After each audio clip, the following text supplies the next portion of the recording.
Alors bonjour à tous, et comme lors des autres éditions des cycles marronnage et réparation, nous avons des contributions, une contribution du Mouvement international pour les réparations. Et donc, cette fois-ci, nous nous sommes adressés à Fantaka, Fanta. La question est de savoir qu'est-ce que le militant X du Mouvement international pour les réparations sait de Cheikh Anta Diop ou pense de l'œuvre de Cheikh Anta Diop.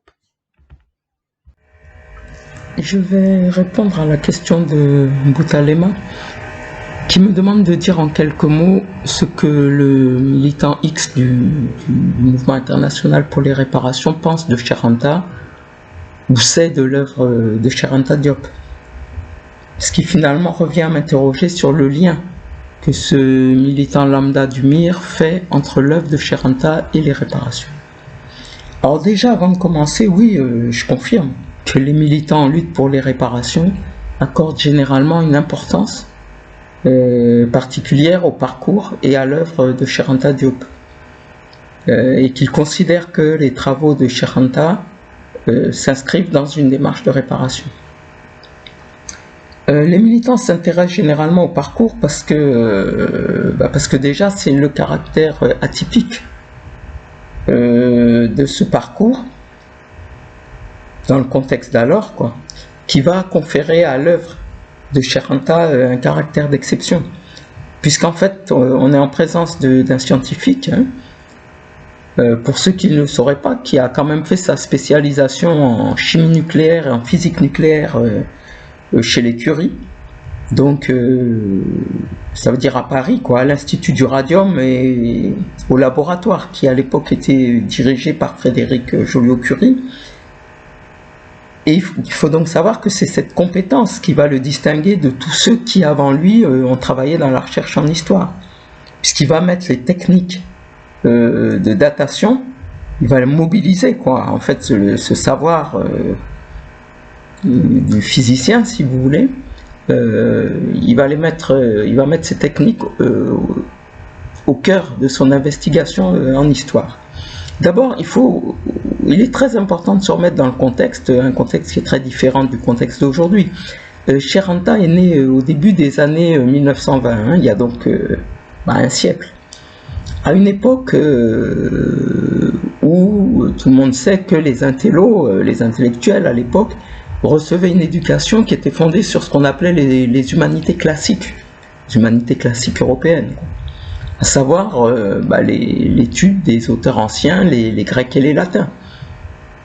Ou du moins, peut-être pas des auteurs anciens, mais d'auteurs anciens, donc Grecs et Latins, qui étaient jugés compatibles avec le christianisme, Donc tout le monde connaît les noms, les Hérodote, Aristote, Échille, Strabon, Marcellin, Diodore de Sicile, etc.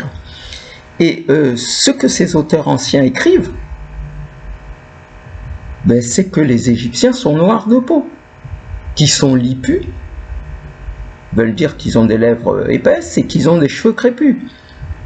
Donc, Cheikh Anta, qui au passage n'est pas que physicien, Cheikh Anta qui a suivi des cours d'histoire, des cours de linguistique, de philo, etc., qui a obtenu X diplômes dans X disciplines, qui a même passé une thèse d'état en lettres à la Sorbonne en 60. Cheikh Anta, il a constaté, comme tout le monde, que tous ces anciens auteurs, sans exception, expliquent que l'Égypte antique est une création d'êtres humains noirs à cheveux crépus, que ces gens-là ont essaimé au-delà du continent, notamment en Grèce, qui est un des territoires où s'est répandu le savoir égyptien. Et il faut savoir que nombre de ces auteurs grecs ont eux-mêmes vécu et étudié en Égypte. C'est-à-dire que ce sont des gens qui ont vu, sont des témoins oculaires. Et pour tous ces auteurs, il se trouve que leurs enseignants sont des Noirs, comme le reste de la population, et comme les innombrables fresques de l'Égypte ancienne tentent à le confirmer, puisque tous les jours il y a des fouilles, et tous les jours on voit des fresques de gens qui se peignent en marron, et qui ne se peignent pas en rose. Donc Cheikh Anta, qui naît à une époque où l'Égypte est devenue une terre de métissage, comme tout le nord de l'Afrique aujourd'hui, en fait, Et Cheranta, qui sait que les traditionalistes ouest-africains, griots, etc., mentionnent toujours la vallée du Nil dans leurs récits sur les migrations. Donc Cheranta, il endosse sa casquette de physicien et il se met en devoir de dater par les méthodes scientifiques, puisqu'il les maîtrise. Dater quoi? Dater les objets, ce qu'on appelle les artefacts, les objets qui attestent des grandes découvertes qui sont attachées à la Nubie ou à l'Égypte. Donc, de manière évidente, les monuments, bien sûr, l'architecture monumentale, et puis les supports, par exemple, les supports des plus anciens vestiges d'écriture, ou bien donc les tablettes sur lesquelles sont gravés les plus anciens textes, ou bien les papyrus qui contiennent des démonstrations mathématiques ou des problèmes mathématiques, ou qui supportent le calendrier, par exemple. Voilà. Après tout, on est dans 365 jours, c'est depuis l'Égypte ancienne, quoi. Ou des textes sur la chimie, etc. Donc on date ces supports, on date l'encre, etc. pour voir quand est-ce que tout ça a été produit. Et puis, en même temps, les localise géographiquement. C'est-à-dire que donc, voilà, on a une carte, on a la chronologie et la géolocalisation. Et, bon, pour faire court, le résultat, c'est quoi? C'est que les grands faits qu'on dit de civilisation, donc les grandes innovations, ils apparaissent tous dans les temps les plus reculés. Donc, en fait, à une époque où les invasions et le métissage n'étaient pas encore attestés. Et les objets les plus anciens, donc qui manifestent ces grandes innovations, ces grandes découvertes, se situent plutôt en amont du fleuve, donc vers l'intérieur de l'Afrique, et les dates récentes en aval, vers le delta. Ce qui confirme qu'on a affaire en fait à une civilisation qui a émané de populations noires qui ont migré le long de la vallée, partant des régions de l'intérieur du continent en direction du nord. Donc ça, c'est la datation, c'est le premier grand pan révolutionnaire dans cette investigation en histoire. Et puis l'autre grand pan de l'investigation que mène Cher, c'est évidemment la langue, puisqu'il découle du sens de cette migration que l'égyptien doit être une langue africaine. Et puisqu'un nombre considérable de populations d'un bout à l'autre du continent, c'est-à-dire qu'on soit en Afrique australe chez les Zoulous ou qu'on soit à l'extrême ouest du continent chez les Wolofs, tout ce monde-là rapporte que voilà, ils ont des ancêtres qui ont vécu dans la vallée du Nil, donc logiquement on doit pouvoir retrouver cette parenté linguistique. Donc voilà un autre axe de recherche majeur. Et pour résumer, avec Cheranta, qui est donc, on l'a compris, ce qu'on appelle un érudit, c'est pas un touche-à-tout, c'est un érudit, il a approfondi différentes disciplines. Donc avec lui, on va rompre avec la segmentation des disciplines, et on est plongé en pleine pluridisciplinarité, c'est-à-dire recherche archéologique, ostéologique, paléontologique, dermatologique, la peau, dénombrement des mélanocytes, qui vont vous indiquer, voilà, si on a affaire à des mélanodermes ou pas, à des noirs ou pas. Analyse biologique, génétique, nucléaire, linguistique, anthropologique, voilà, les systèmes sociaux, etc. Des recherches en anthroponymie, donc les noms des gens, en toponymie, les noms des lieux, etc. Donc bref, on comprend tout de suite que le prof d'histoire français lambda, avec le type de formation qu'il a reçu, il peut tout simplement pas suivre, même pas que le prof lambda. On a vu au colloque du Caire en 1974 que ils l'ont écrit dans les comptes rendus, que les experts avaient du mal en fait devant cette pluridisciplinarité. Néanmoins, ce qu'il faut bien comprendre, c'est que tous ces travaux de Cheranta, normalement, ils devraient être digestibles, ils devraient passer banalement, puisqu'après tout, les résultats de ces travaux ne font que confirmer ce que disaient les auteurs anciens, latins et grecs. Et que ce qui résulte de ces travaux aussi corrobore les récits de la tradition orale africaine. D'ailleurs, les colons, c'est-à-dire aussi bien les administrateurs que les prêtres, quoi.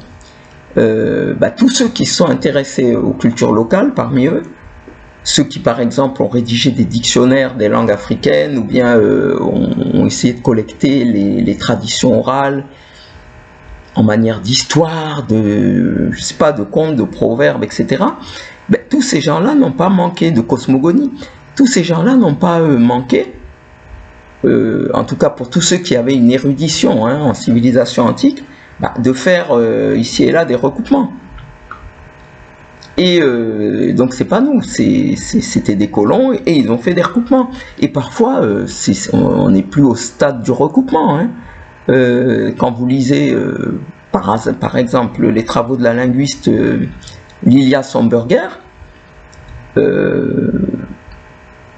elle était née en 1880, mais ses travaux s'inscrivent dans le sillage de ceux de Champollion le Jeune, qui au début du 19e siècle avait commencé à translittérer et à déchiffrer les hiéroglyphes. Bon, le travail par exemple de Lilia Somberger, elle a produit une étude des langues négro-africaines et de l'égyptien. Ses conclusions, c'est quoi? C'est que les langues négro-africaines modernes dérivent de l'égyptien. Bon, on pourrait dire l'inverse, mais bon, bref.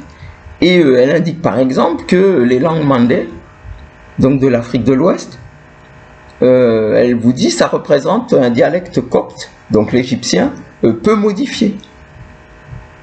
Et ça, vous le lisez, je prends cet exemple-là, dans les comptes rendus des séances de l'Académie des inscriptions et des belles-lettres de 1929. À cette époque, Charenta est un enfant.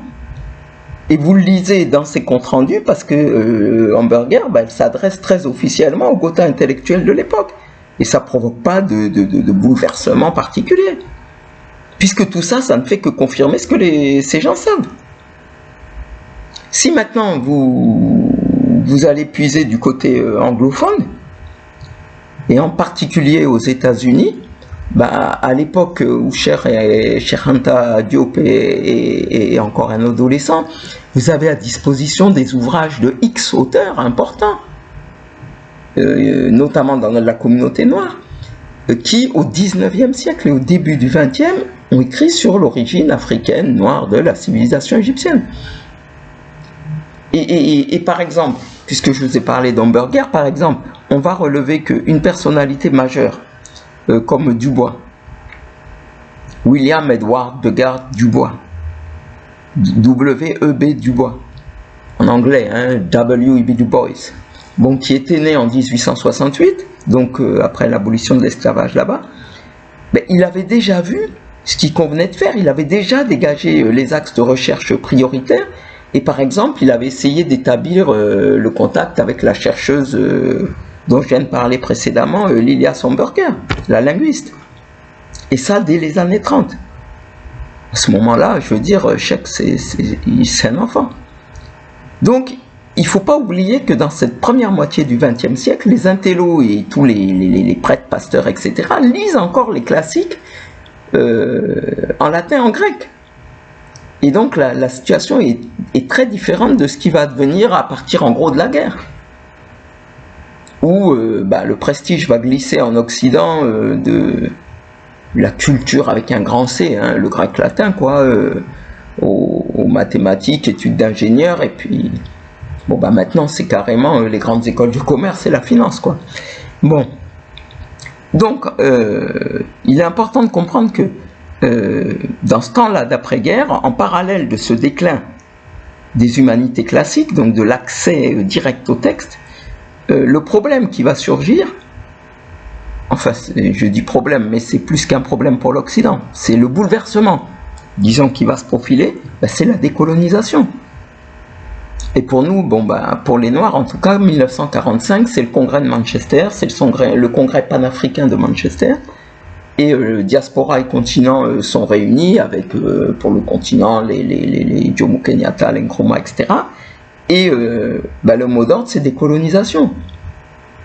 Bien vrai qu'on ne fabrique même pas peut-être un pistolet même à eau, mais en tout cas, le mot d'ordre, c'est décolonisation. Et pourtant, en décorum du Congrès, on n'a que 3 drapeaux de pays indépendants. C'est Haïti, c'est l'Éthiopie et puis le Libéria.